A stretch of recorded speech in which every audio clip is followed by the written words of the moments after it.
In this video, we are going to learn functions, a mathematical relation in which each element of given set A is associated with an element of another set B is called the function or mapping. It's denoted by f such that A to B or function from A to B. F is a function where f of x is image of x under function f or value of f on x.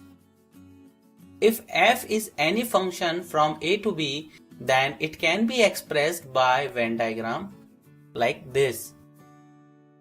Function from A to B, f of x is equal to f of y. If function from A to B is a function, here A is equal to a, b, c and b is equal to 1, 2, 3, then f of A is equal to 1, f of B is equal to 2 and f of C is equal to 3. Here